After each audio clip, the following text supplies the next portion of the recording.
Olá, está começando Religare, Conhecimento e Religião. Argumentos sobre a existência de Deus foram comuns na antiguidade. No entanto, depois do século XVIII, esse processo perdeu força. Quais são esses argumentos? Qual é a situação do debate na atualidade? Qual a relação que nós podemos estabelecer entre filosofia, ciência, religião? Hoje eu converso com Aguinaldo Coco Portugal. Ele é professor de filosofia na UNB. Aguinaldo, bem-vindo. Enfim, né? A gente estava falando que acho que é uma década a gente está esperando por esse dia. Mais ou menos isso. Desde muito tempo a gente está tentando fazer esse programa, né? Que bom que você está aqui com a gente. É um prazer imenso. Você pode acessar esse programa e outros procurando por Religare, Conhecimento e Religião no YouTube. Procure pela gente e compartilhe com seus amigos, com as suas redes sociais, com sua família. Aguinaldo, essa uma questão interessante assim, para nós que lidamos na academia, que nós convivemos num ambiente meio ateu, né? Se não bastante ateu. É. Ao passo que, como você dizia um pouco antes aqui da gente começar, isso contrasta, não é, com a posição mais geral, né, da população, de pessoas que creem em Deus. Como é que você avalia essa situação da religião, ou a própria questão de Deus, né, entre pessoas que estão na academia? Essa questão desse contraste, o fato de que no meio acadêmico, meio universitário, você tem uma maioria de professores e estudiosos que são ateus ou descrentes ou irreligiosos, e uma maioria, no sentido contrário, no restante da sociedade, sempre me chamou a atenção. E uma hipótese que eu tenho tentado desenvolver para explicar isso é a própria formação da filosofia moderna, ou seja, a relação dela com o surgimento da ciência no século XVI e XVII e o modo como a filosofia interpretou isso da relação entre ciência e religião. E é um pouco nesse sentido que vai o meu trabalho. Sim, e o que acontece então nesse período? Então, que interfere nesse modo a gente ser hoje? O século XVI e XVII são o momento onde acontece a chamada Revolução Científica.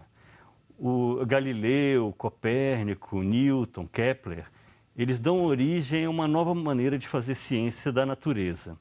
Diferentemente do que vinha sendo feito antes com o modelo de Aristóteles, agora o que você vai tentar fazer é limitar o entendimento do mundo natural ao que Aristóteles chamava de causa eficiente e causa material. Ou seja, quais são as forças que envolvem o surgimento das coisas, o movimento, enfim, o surgimento de objetos, de organismos vivos, é a causa eficiente, e de que ela consiste, a causa material. Aristóteles ainda falava de causa formal, ou seja, qual é a forma, a ideia que está por trás de uma coisa, e da causa final, ou seja, o porquê, para que se destina a algo. Essas duas últimas perguntas não estão presentes na filosofia, na ciência moderna.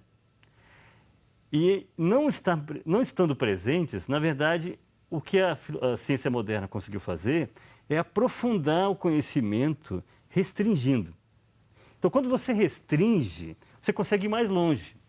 O problema, e mais longe, foi inclusive algo que permitiu um desenvolvimento tecnológico. Porque uma das novidades em relação ao conhecimento científico até então, na Idade Média e no mundo antigo, é que ele era um conhecimento contemplativo. Ou seja, a ciência, ela visava entender o mundo, contemplar o mundo como um objetivo em si mesmo. Quando a ciência moderna, ela pretende conhecer o mundo para transformar o mundo, para permitir que os problemas humanos possam ser resolvidos. Sim. Então, ela é uma tecnociência, ela está muito ligada à tecnologia. E a ciência moderna consegue um grande sucesso com isso, né? Eu queria colocar um tema aqui no nosso debate, que é a questão de Deus, né? Que lugar que ele ocupa nesses raciocínios, né, que você tem apresentado aqui? Pois é. No pensamento antigo e medieval, até antes da ciência, da Revolução Científica moderna, Deus era o primeiro motor, aquele que move o universo, no fim das contas, e ele é a grande finalidade das coisas. Então, nas duas perguntas que a ciência moderna deixou de fazer, Deus tinha um papel fundamental. Quando essas duas perguntas deixam de ser feitas, Ele desaparece. parece que Deus perde o lugar, não é? Então, mas ele perde o lugar no sentido de que a ciência moderna se restringe e não faz mais essas perguntas. Mas como ela tem um grande sucesso, o que você vai ter no século XVIII e XIX é a seguinte ideia. Bom, já que ela foi tão longe se restringindo a essas duas coisas, por que a gente não pode pensar que o conhecimento é só isso? Ou seja, de que todo conhecimento, no fim das contas, se refere a essas duas coisas, a causa material e a causa eficiente. Então você vai ter o materialismo, do ponto de vista metafísico, e você vai ter o cientificismo, ou seja, a ideia de que todo conhecimento, no fundo, é o conhecimento que pode ser feito pelas ciências naturais. E para onde é que foi Deus? E aí o que acontece? Se você pegar os principais nomes da Revolução Científica Moderna, eu falei eles 4 aqui, né? Copérnico, Galileu, Kepler e Newton, todos eles são profundamente religiosos. Profundamente. Mesmo Galileu, que acabou sendo perseguido... E não deixaram de sê-lo, né? Nunca, em nenhum momento. Se você pega um Descartes, por exemplo, que é um outro nome importante, né, da ciência moderna, da Revolução Científica, também era profundamente religioso. Cristão, todos eles, na verdade, né? É um outro fenômeno curioso. Quer dizer, a ciência moderna aparece num contexto cristão, da Europa Ocidental. A ideia deles é o seguinte, é que você precisa de Deus no sentido tradicional da ideia, não só como criador, mas como quem mantém o universo funcionando. Então, ela não fala mais de Deus porque ela pressupõe Deus. Ou seja, esses grandes autores estão falando, eu não preciso colocar Deus no discurso científico, porque ele é o grande pressuposto para que eu tenha ordem, ou seja, o universo seja ordenado, e isso é fundamental para que eu possa estudar o universo e para que eu possa entender o universo. Que uma coisa é o universo ser ordenado e outra é que o ser humano possa entender essa ordem. Então, o que acontece ali? Eles não colocavam Deus no discurso científico porque Deus é o grande pressuposto. Não faz falta, nesse contexto, falar ou buscar provas da existência de Deus, por exemplo? Então, na verdade, as provas da existência de Deus proliferaram na filosofia moderna. Inclusive porque você tem Leibniz, que é outro nome que não apareceu nessa jogada ainda, né? Um grande filósofo do século XVII, que apresenta vários argumentos interessantes.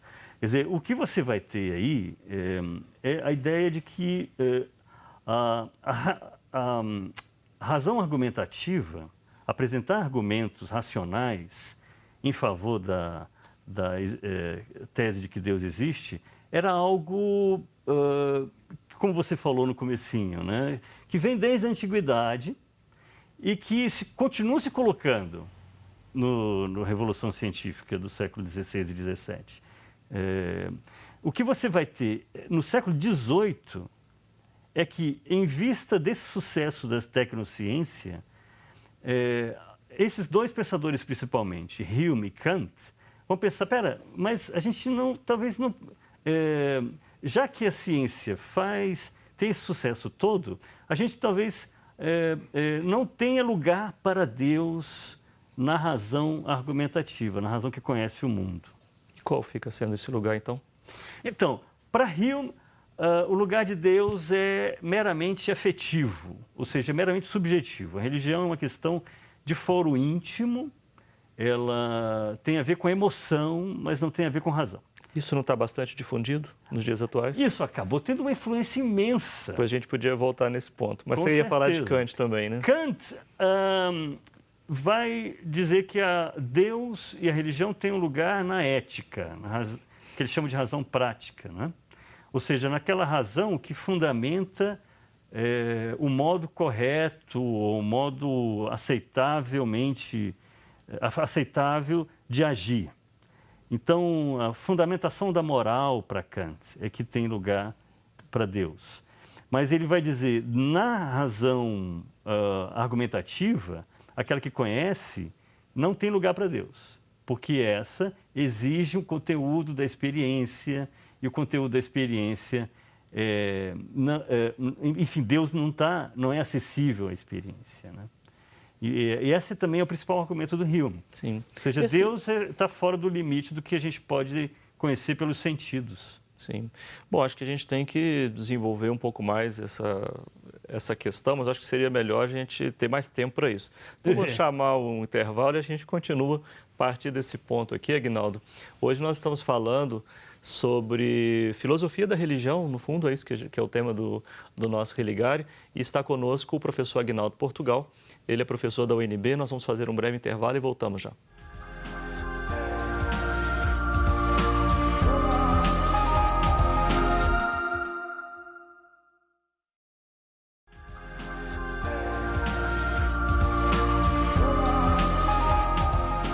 O Religare Conhecimento e Religião está de volta. Hoje eu recebo o Aguinaldo Coco Portugal. Ele é professor na UNB. Nós estamos falando sobre filosofia da religião. E sobre aquela questão última que a gente abordava, sobre a pertinência ou não de falar ainda em provas da existência de Deus nos dias de hoje, eu perguntaria assim, Aguinaldo, há repercussão desse debate, considerando a ciência contemporânea, os debates filosóficos mais recentes?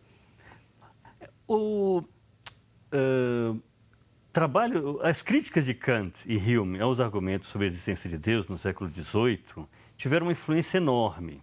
Eles achavam que isso era uma coisa assim só de meio acadêmico, não ia ter nenhuma repercussão na vida das pessoas comuns, mas acabou que, não sei, coincidência ou não, a partir desse momento que ficou para muita gente assentado, resolvido, que os argumentos para a existência de Deus não têm valor nenhum, a partir dessa ideia de que Deus é uma coisa ou subjetiva, ou no máximo algo que tem a ver com a ética, você tem o processo também acelerado de secularização. Porque passou a ser algo assim, as ciências naturais nos dizem o que é a realidade. A religião fala de algo do interior, ou do máximo de um guia para a ação. Quando, na verdade, você tem em Tomás de Aquino, em todo o pensamento antigo e medieval, algo que é integrado. Ou seja, Deus tem a ver tanto com a ação e com a existência, com o sentido para a vida, quanto com o conhecimento, com a natureza e a realidade. Bom, aí o que você tem? No século, você tem todo o século XIX, que já pressupõe na filosofia que Deus está fora do âmbito da razão, e aí, o que você é o século do ateísmo na filosofia, os chamados mestres da suspeita. Você pega um Feuerbach, um Marx, um Nietzsche, eles não se dão sequer ao trabalho de dizer por que Deus não existe. Ele já pressupõe. É um outro tipo de pressuposto. Já pressupõe. Por quê? Porque a ciência nos mostra que a realidade é material e que o conhecimento é o conhecimento da ciência. Então, a meu ver, essa é uma questão que está realmente no centro da filosofia moderna e contemporânea. Essa não é uma questão de natureza política? Acaba sendo, né? É? Acaba sendo porque você tem uma influência na vida social e cultural imensa, né? Quer dizer, a ideia de Kant e Hume de que isso é só uma questãozinha acadêmica de um meio, no fim das contas eles estavam errados. Teve uma influência imensa, a rigor, por causa da influência das ciências naturais, da tecnociência. Ou seja, esse elemento cultural da tecnociência acabou tendo uma influência enorme. Mas para as pessoas, de modo geral? Ou para um segmento muito específico? Como a gente desde o início vem falando, né? Uma distinção entre um campo acadêmico... No meio acadêmico isso é claro. Mas isso no universo europeu, por exemplo, francês, espanhol, você conhece talvez até mais que eu, mas ali a descrença, o ateísmo, o materialismo, ele parece muito mais presente na sociedade em geral. Ele não está só nesses meios. Então, você tem nas sociedades do socialismo real também essa ideia, eram sociedades ateias, né? Ou seja, pelo menos o Estado era ateu. E a matriz é o pensamento de Marx, que pensa que para você ser alguém avançado do ponto de vista científico, você tem que ser ateu e materialista. Ou seja, acaba tendo uma influência social mesmo e cultural. Eu não sei se você tem acompanhado esse debate, mas pessoas que é o que eu tenho me dedicado mais atualmente, pessoas que se afirmam sem religião. Elas não se afirmam ateias, né? Ao contrário, elas, né, falam da sua crença em Deus, mas o problema principal que coloca é a instituição. Você acha que há algum resquício desse debate no enfraquecimento das instituições religiosas? Chega tanto ou isso acontece meio que ao paralelo, né, por outras vias? Isso tem a ver com o problema, de fato, da legitimidade das instituições na vida contemporânea. Isso já é uma questão um pouco diferente. Talvez tenha a ver com a ligação disso com o materialismo, com enfim, com o cientificismo, mas eu não saberia traçar essa linha, não. Mas tem a ver, eu acho que a questão é essa, pelo menos uma das interpretações principais é desse problema da legitimidade das instituições, do poder do Estado, do poder de quem está à frente dessas sociedades, dessas instituições. Né? Mas voltando à ciência, que é o tema que isso que eu entendo um pouco mais. Você né, tem trabalhado mais nessa direção. A ciência contemporânea, ela segue essa mesma tendência moderna ou tem alguma coisa nova acontecendo aí nesse debate? O trabalho científico, estritamente falando, não diz nada sobre Deus. Ou seja, você não precisa ser ateu para ser cientista, porque isso não está envolvido no seu trabalho. Agora, quando você vai refletir sobre isso, o que é o trabalho dos filósofos, você pode ter que fazer perguntas que os cientistas não fazem. Ou seja, afinal de contas, por que é possível? Como é possível a ciência? E aí você vem com aquelas perguntas tradicionais da filosofia. Por que existe algo ao invés de não existir nada? Por que existe um universo físico, afinal de contas, como parte desse algo? Ou seja, isso é um pressuposto da atividade científica que o cientista não tem como responder. Por que existe ordem, ao invés de ser completamente caótico? Esse tipo de questão, o materialismo e o cientificismo têm enorme dificuldade de responder. Aliás, eles não conseguem mesmo. Enfim, eles acabam considerando essas questões... Por uma dificuldade em demonstrar? Porque simplesmente não tem resposta, né? Porque a filosofia materialista e cientificista estão a reboque das ciências naturais. Então, elas consideram as ciências naturais a porta-voz da realidade. E como as ciências naturais se restringem a ponto de dizer eu não posso falar dessas questões, senão eu não vou conseguir aprofundar no assunto, o que você tem, no fim das contas, essas metafísicas materialistas e cientificistas, elas acabam sem responder também. Então, elas são insuficientes. Na verdade,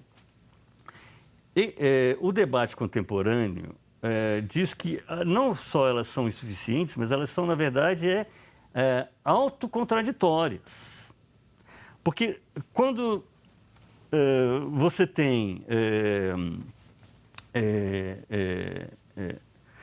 uma ideia de que há uma racionalidade que pretende responder a que pretende estar por trás da atividade científica, mas você diz que essa racionalidade não tem base nenhuma, quer dizer, você, no fim das contas, você está condenando a sua própria atividade filosófica a não ter base nenhuma.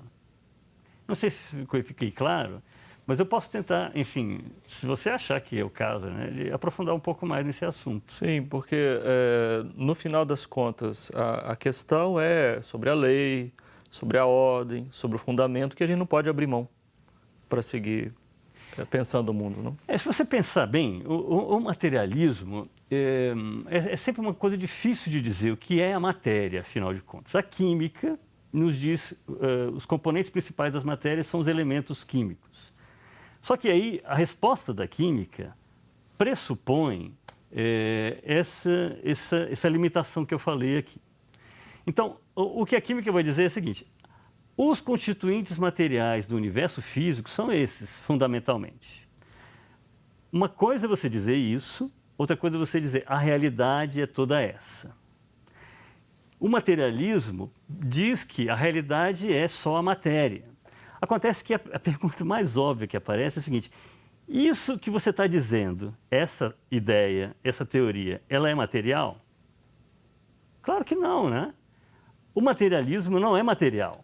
Portanto, ele não tem, ele acaba tirando o tapete debaixo do próprio pé, entende? Sim. Então, por isso que muita gente diz que o materialismo não é só insuficiente, porque não abarca a realidade inteira, mas ele acaba sendo autocontraditório, porque ele está afirmando algo que nega ele mesmo, né? Sim. Como superar essa Pois é. questão? Você Com tem uma desde... dificuldade, um agravante. Nós temos menos de um minuto.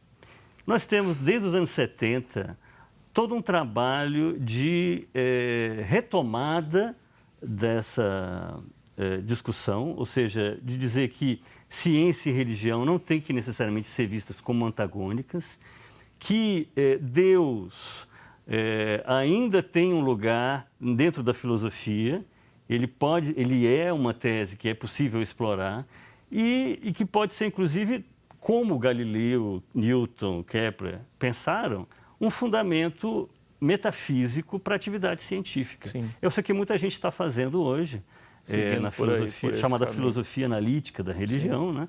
É retomar essas ideias, porque isso, enfim, pode ser benéfico para a compreensão filosófica dessas questões aí. Ignaldo, valeu a pena esperar, conversa muito boa. Eu adorei também. E eu espero que a gente não precise esperar mais 10 anos, né, para a gente voltar aqui. Venha sempre. Eu espero sim, porque eu estou ficando velho, eu não sei se 10 anos ainda estou por aí. Nós vamos ter muitas oportunidades. Se Deus quiser. O Religare é um projeto de extensão do Programa de Pós-Graduação em Ciências da Religião da PUC Minas. Caso você tenha interesse, acesse a nossa página pucminas.br/ppgcr e saiba mais sobre as nossas atividades, os nossos cursos de especialização, de mestrado e de doutorado. Obrigado a você que nos acompanha, obrigado aqui à nossa equipe. Nós voltamos na semana que vem com mais um Religare, Conhecimento e Religião. Um abraço muito cordial e até lá.